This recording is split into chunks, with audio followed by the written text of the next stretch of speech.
Albert Einstein dijo alguna vez: sabemos tanto y comprendemos tan poco. El pensamiento crítico es una de las herramientas más significativas para entender, evaluar y analizar lo que pasa a nuestro alrededor, porque la sociedad nos presenta una serie de verdades y al final somos nosotros quienes debemos interpretar bajo nuestro propio criterio para no ser solo ovejas que siguen un rebaño. Hoy vamos a entender mucho más a fondo esto del pensamiento crítico y para eso tenemos hoy aquí en nuestro estudio al doctor Juan Manuel Rodríguez. Y Juan Manuel, bueno, yo quiero empezar por preguntarte, ¿qué es el pensamiento crítico? Bueno, el pensamiento crítico no es más que aquellas habilidades que desarrollamos en el decurso de la vida para interpretar objetivamente nuestras experiencias y nuestra forma de pensar, de ver la vida, ¿no? ¿Y para qué nos sirve entonces en términos prácticos de la vida cotidiana? Práctico, bueno, te sirve para la salud, porque a medida que tengas pensamiento crítico puedes hacer contraste, puedes sosegar un poco tu biología, tu paz espiritual, tu salud. Te sirve también para interrelacionarte con la gente, te sirve para avanzar los proyectos de vida, te sirve para relacionarte con tu familia y sobre todo te sirve para la convivencia en sana paz con tu par. A ver, desarrollemos esto. ¿Cómo podemos usar el pensamiento creativo para una mejor convivencia en el hogar? Bueno, el pensamiento creativo es otra cosa. El pensamiento crítico... Para el pensamiento crítico, sí. Ok, el pensamiento crítico en el hogar, mira, te sirve para entender donde hay injusticias, por ejemplo. Poder pensar y repensar, reflexionar y decir, en tal cosa castigué a mi hijo o lo discipliné de una forma inadecuada o desproporcionada con lo que hizo. O sea, es la capacidad de contrastar, es de ver lo blanco y lo negro, lo oscuro y lo claro, ¿no? Para eso nos sirve, para el cotidiano también, para analizar las noticias, por ejemplo, en la convivencia como nación, como sociedad, en el momento que vas a elegir, en el momento que vas a elegir una universidad, por ejemplo, donde quieres estudiar, tu carrera, tienes que profundizar en lo que te ofrecen y lo que tú logras interpretar de la realidad. Por eso que hablamos de realidades, ¿no? ¿Y qué es la realidad? La realidad no es objetiva, porque no somos objeto, y lo que se desprende de nosotros como sujeto es subjetividad. Entonces, la realidad no es más que un resumen de nuestra historia de vida, de los prejuicios y de las preposiciones que tenemos en las cosas, ¿no? Eso es lo que es en esencia la realidad. Entonces, somos sujetos sujetados, no somos tan libres como pensamos. También hablamos un poco de la verdad, ¿no? Es decir, la sociedad, el universo en general nos presenta una serie de verdades. ¿Y nosotros debemos escoger cuál es la que se acopla más a nosotros o cómo es? Sí, porque hay algo que se llama en psicología el razonamiento motivado, ¿no? ¿Ya? Seleccionamos, vemos un todo y aunque entramos en razón con esas cosas que estamos viendo, con esa realidad, tomamos con pinza lo que nos conviene y lo ajustamos a nuestra propia forma de pensar. ¿Así es como debe ser o así es como lo hacemos? No, así como somos y creo que esto va a seguir por mucho tiempo. Hay que educarse, hay que prepararse, hay que desarrollar estas habilidades para la vida. Y una de esas habilidades es el pensamiento crítico. ¿Se desarrolla? Sí. ¿Cómo? Incluso tiene un valor hasta moral. ¿Ya? Porque el poder desprenderte tú de algo que te gusta, de algo que tú te inclinas a favorecer y poder hacer una abstracción, es decir, separarte de eso, es una forma también de desarrollar el pensamiento crítico. O sea, es decir, ver las cosas que nos gustan desde lejos para saber si nos convienen o si nos están haciendo bien. Sí, mira, te voy a citar, en estos días me mandaron un extracto, un video de Andrés Oppenheimer, ¿Ya? que hablaba de los billetes, no sé si lo vieron. Dicen que los billetes nuestros, primero parte de que América Latina va a ser el país, la región que va a crecer menos en el mundo. Y la región que va a crecer más es Asia. Entonces fíjate dónde parte el pensamiento crítico. Esto no es axiomático, eso no es que es así, ¿no? Pero fíjate lo que es tener pensamiento crítico y analítico. Él agarra un billete de Singapur y en el reverso el billete tiene una universidad, tiene sus estudiantes y abajo dice educación. Nuestros billetes latinoamericanos, que estamos sujetos a la ideología, somos presos de las ideologías de un pasado, no vemos el futuro, nuestros billetes tienen el prócer de la independencia. Entonces quiere decir esto que estamos sujetos a un pasado y la progresividad del futuro no lo vemos porque estamos aquí y atrás. O sea, en cosas tan mínimas como lo que escogen esos billetes. Entonces, si demuestran su importancia. Correcto, si tú ves un latinoamericano y le muestras un billete y dirá, el nuestro es más bonito, más alegórico, tienes más dibujitos. Más historia, pero ahí nos enganchamos, ahí nos anclamos. Pero si tú ves este billete con crítica, un pensamiento crítico y dices, oye, es verdad, el poder de una nación, el avance de una nación, la progresividad de una nación es la educación. Porque la educación es lo que te da la luz para que tú avances, ¿no? ¿Y cómo podrían te salen enseñarnos? las tinieblas. ¿Ah? ¿Cómo podrían enseñarnos a desarrollar este pensamiento crítico desde la escuela, por ejemplo? De la escuela hay muchas habilidades para la vida, por ejemplo, la creatividad a través de los valores, de la convivencia. Hay valores universales que te permiten llevar acá. Por ejemplo, ser flexible a través de lo lúdico, de los juegos, te permiten también ser un poco más flexible el pensamiento, a través de las comparaciones, a través de las experiencias de vida, ponerte una experiencia de vida, ponerte otra experiencia de vida y lograr que tú mismo desconstruya y reconstruya si es bien o es mal. Perfecto, bueno, yo ahora te invito a ver este video que trata de ejemplificar estas situaciones que son bastante comunes. Veamos. No te confíes de lo que te dicen o escuchas. Muchas veces escuchamos un rumor, un chisme, no por una sino por varias fuentes, y creemos que porque se ha repetido se convierte en algo real. El análisis es una herramienta que te ayudará a salir de muchos malentendidos. Estar siempre bien informados, contrastar la información, leer y conocer de algún tema es clave para discernir entre un rumor y un hecho veraz. Siempre hay que dudar, investigar un poco, a eso se le llama pensamiento creativo. Es importante para no desinformar y alejarnos de opiniones sesgadas o parcializadas. Sirve para construir un criterio, para tomar decisiones, para no dejarse engañar por informaciones malintencionadas. Alguien con pensamiento crítico ha desarrollado la habilidad de razonar lo que lee, escucha o ve, lo interpreta y es capaz de explicarlo. Bueno, Juan Manuel, aquí ya entramos un poquito más en el tema de la información. Estamos ahorita en una generación o en un momento donde hay sobreinformación, donde nos llega información de las redes sociales, de la televisión, de todas partes, y cómo hacemos para saber qué sí creer o qué podemos compartir. Hablamos mucho de las cadenas en redes sociales, por ejemplo. A veces llega información que uno no sabe. Sí, por ejemplo, fíjate, a veces nos enseñan socialmente que llevarle la contraria o llevar la contraria a lo que existe es vergonzoso. Voy a partir de una figura mística que es Jesucristo. Jesucristo era uno solo, se reunió con 12 y hoy en día somos 1.500 millones de cristianos. Dudar de las cosas más bien es un principio de la ciencia. Se llegó a hacer ciencia a través de la duda. O sea que dudar de las cosas que nos presenten no es nada malo, no es nada antiético, no es nada inmoral, al contrario, hay que contrastar. Por ejemplo, ese corto que veíamos ahorita, ese micro, ¿qué nos enseñan? Que bueno, que hay que analizar, hay que repensar, hay que saber explicar las cosas. Pero de la noche a la mañana se aprende a ser crítico. No, es un aprendizaje paulatino y progresivo. No se aprende de la noche a la mañana. Así como hablabas del billete hace un momento, ¿no? O sea, hay gente que también te abre esa ventana. Hay gente que también te permite, por ejemplo, en las universidades que no se remozan, en las universidades que no tienen cosas novedosas. Y fíjate, lo novedoso no quiere decir que sea verdad. ¿Ya? Ni Por que ejemplo. sea falso. Por ejemplo, te enseñan desde la visión capitalista que la felicidad termina en los centros comerciales. Entonces hay una visión contrapuesta, que es la visión marxista o comunista, que te dice que la felicidad no tiene que ver nada con lo material, sino con el encuentro contigo y con el otro, ¿no?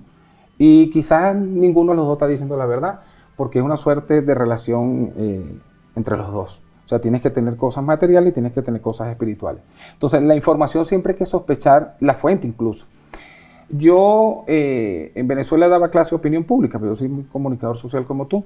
Y yo recuerdo que había un canal de televisión en especial con el sesgo que había y con el control hegemónico del Estado sobre los medios de comunicación. O sea, se llama Globovisión. En su momento era un partido político más en Venezuela.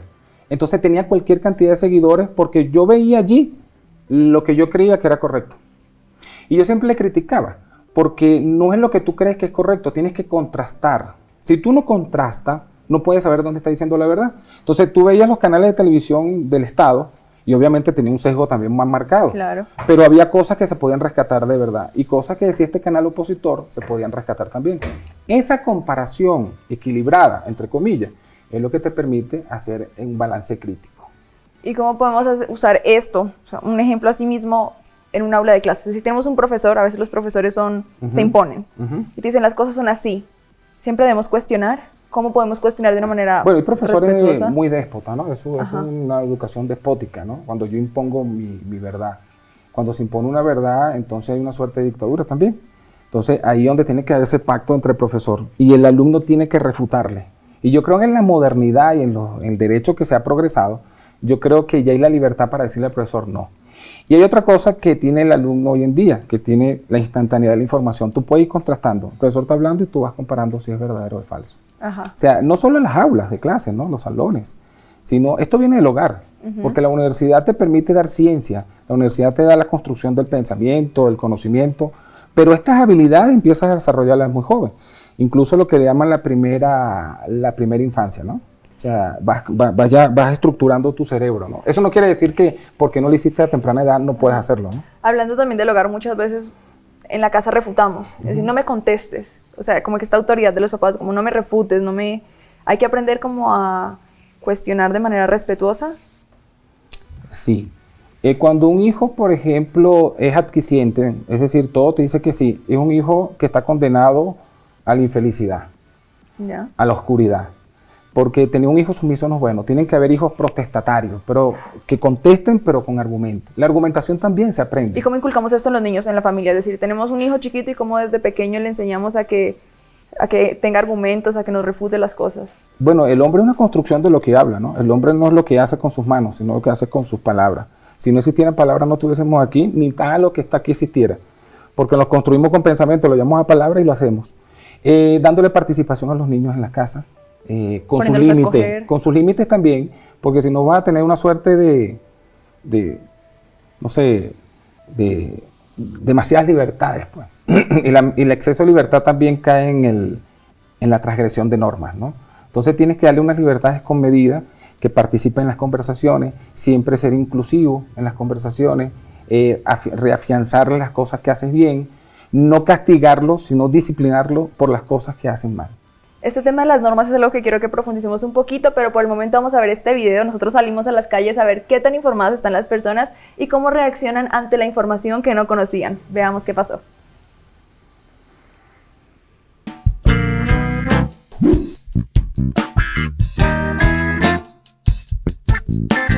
O sea, obviamente tú nunca ya tienes dispuesta una determinada cantidad de dinero mensualmente y ahorita me lo acabo de enterar porque yo no lo sabía.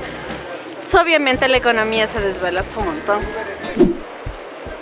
Siento que va a ser negativo porque van a subir los precios full y va a ser más caro venir acá o transportarse.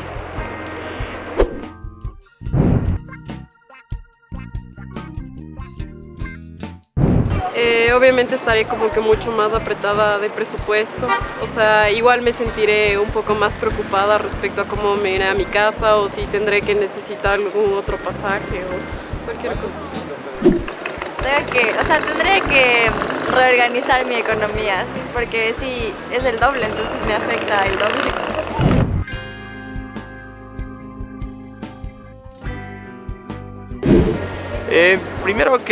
Primero que ya tenga los auspiciantes que requiere para poder cambiarse de nombre y tener todo el apoyo para ya poder presentar a la liga profesional de fútbol y que le acepte.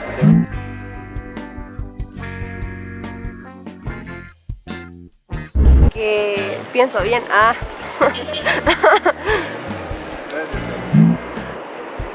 Me parecería muy probable porque quieren jugar con mi mente, no mentira.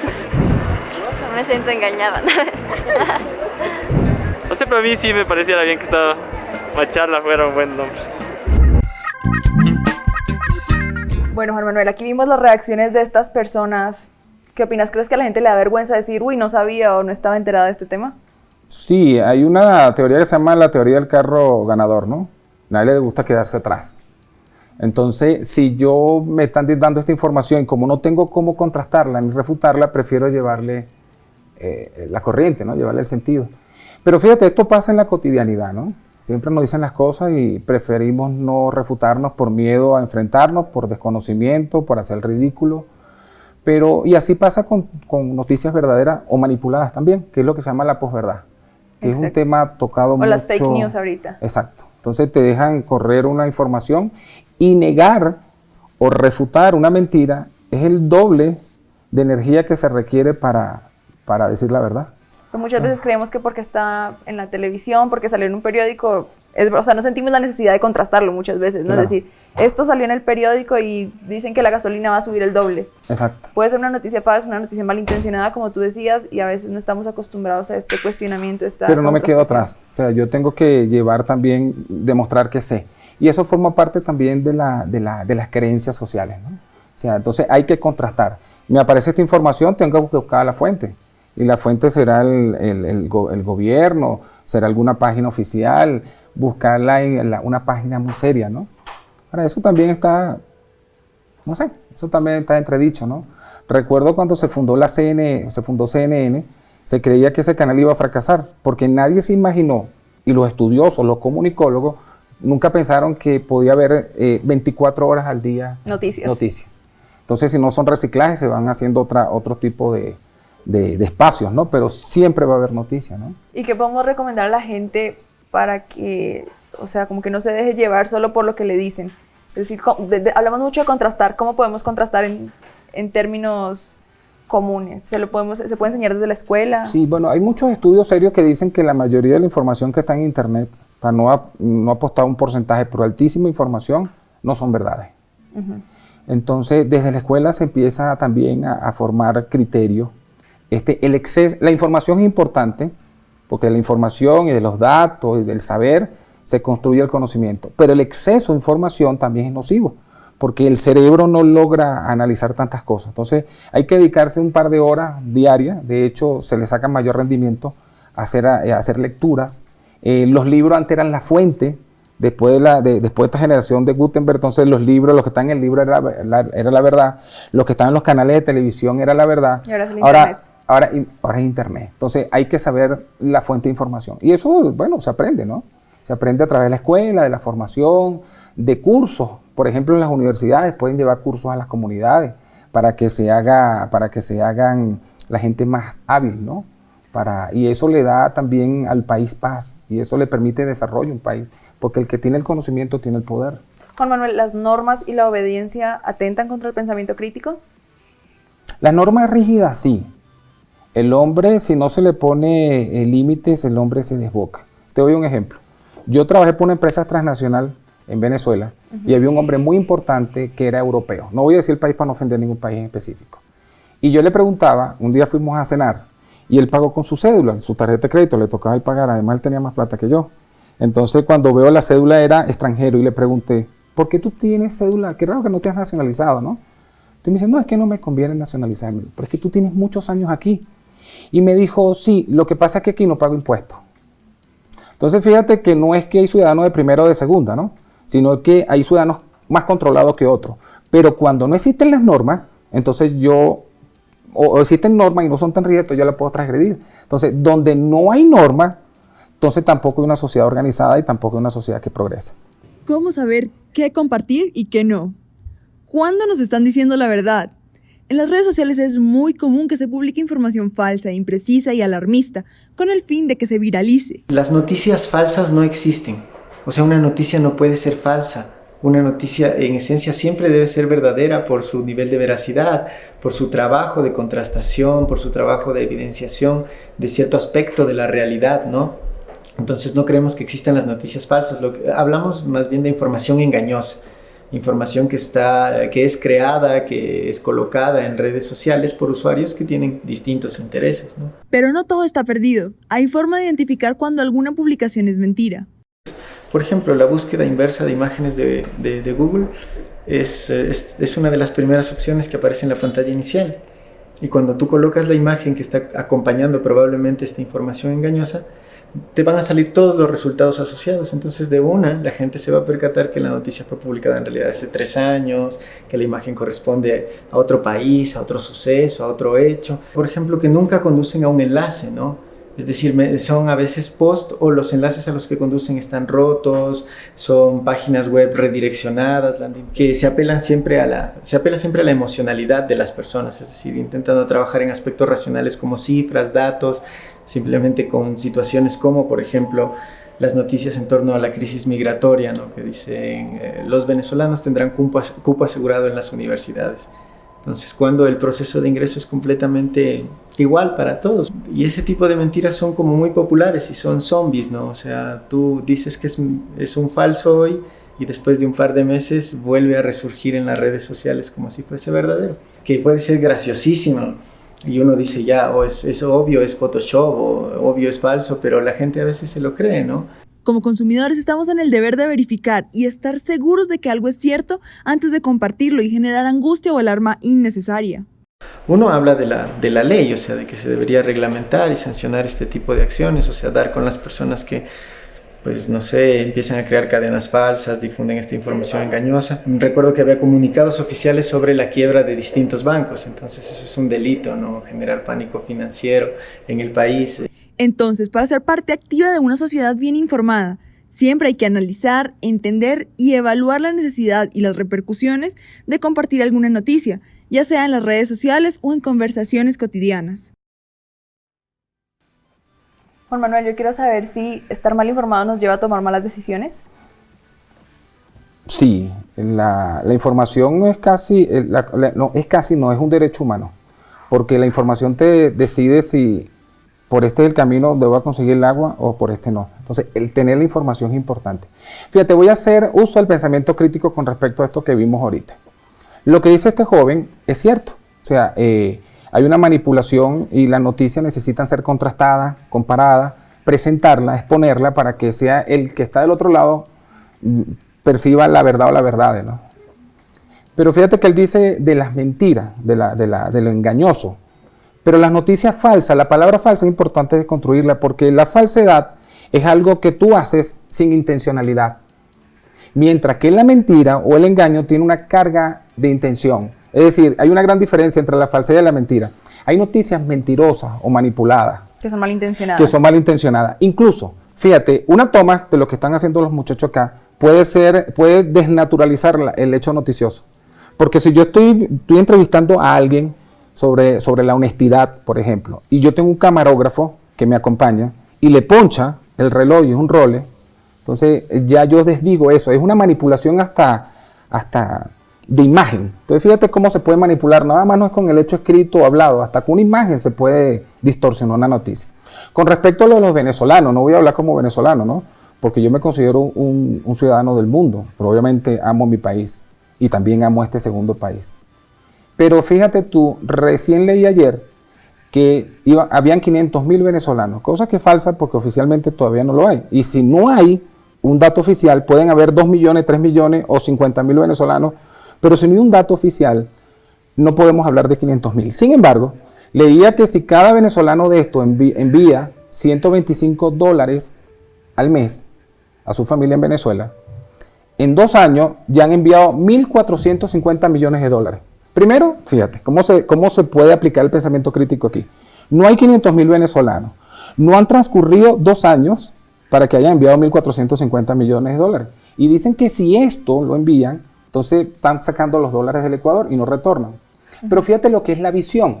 Recién tuve una conversación con el embajador de Chile y le preguntaba que me corroborara si la información era verdad. Porque había leído una nota en un Twitter del Ministerio de Salud de Chile que reconocía que la emigración de profesionales en el área médica a Chile ha ocasionado el desarrollo del 40% de la mejora de la salud pública a Chile. Entonces fíjate cómo podemos ver dos verdades, ¿no? O sea, Chile le da la bienvenida a los médicos. Recién leí aquí que había un venezolano que estaba en el área de salud, en el Distrito 1, si la memoria no me traiciona.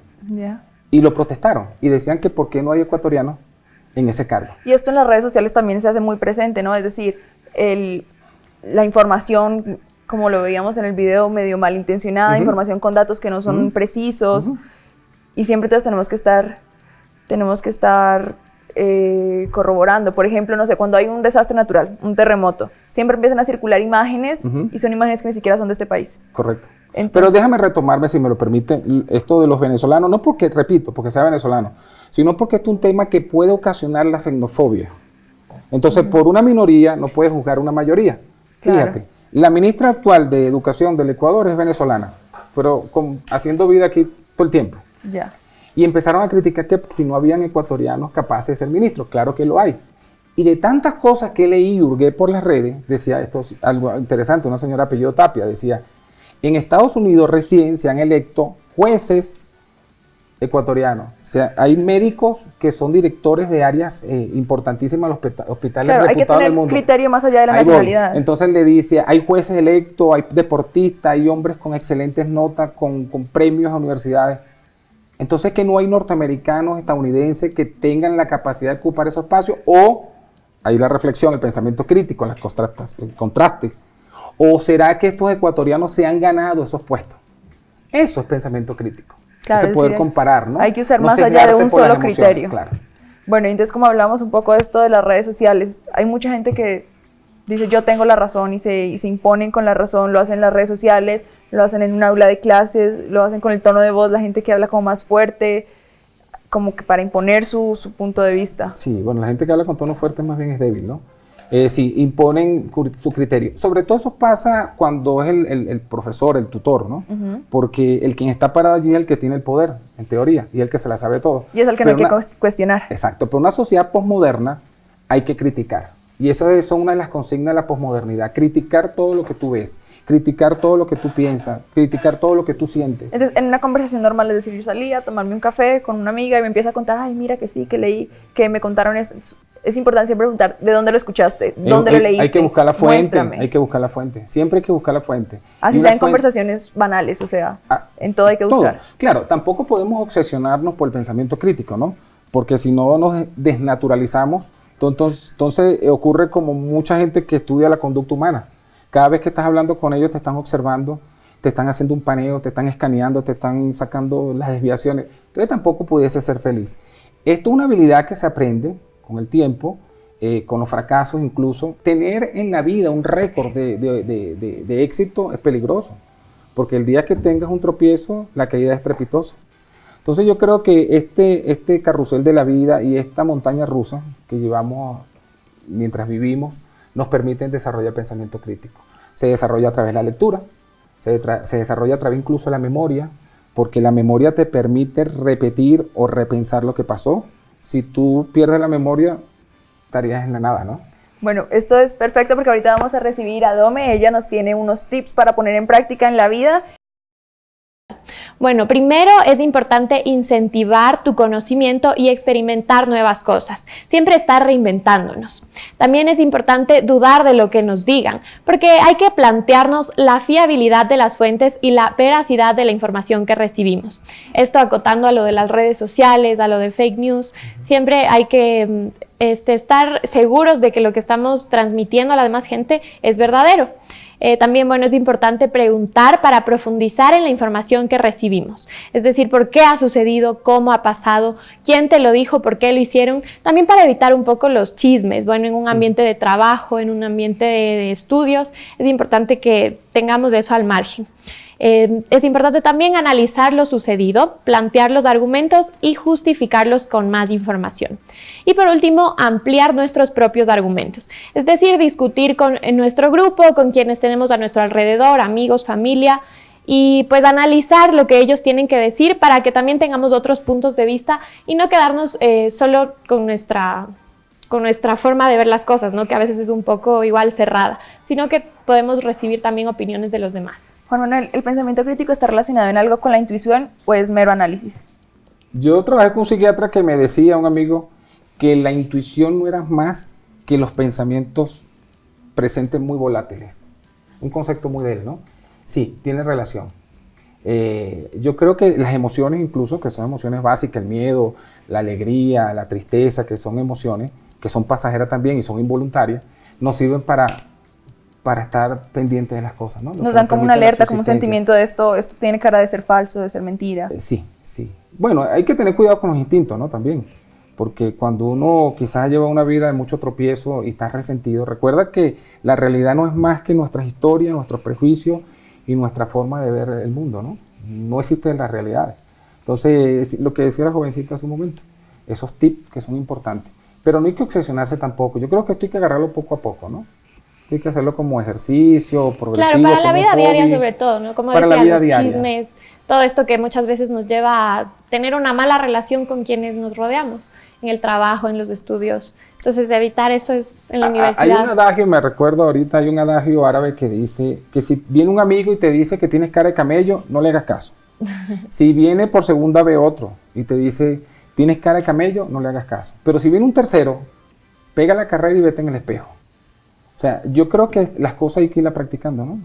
Y también la experiencia.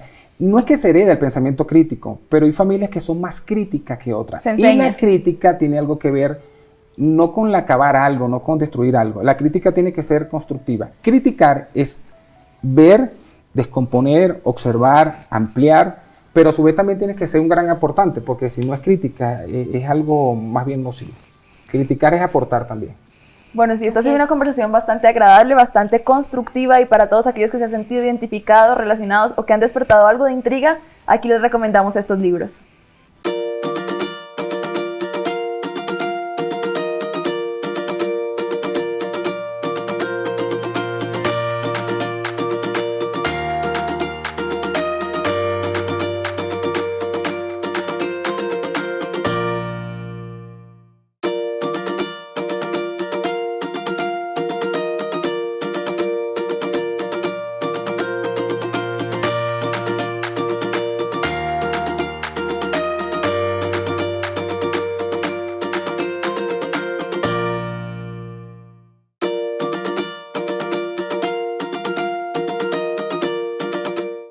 Bueno, sí, recuerden que esto no basta con escucharlo y entenderlo, sino que también hay que ponerlo en práctica en nuestra vida diaria, como decía.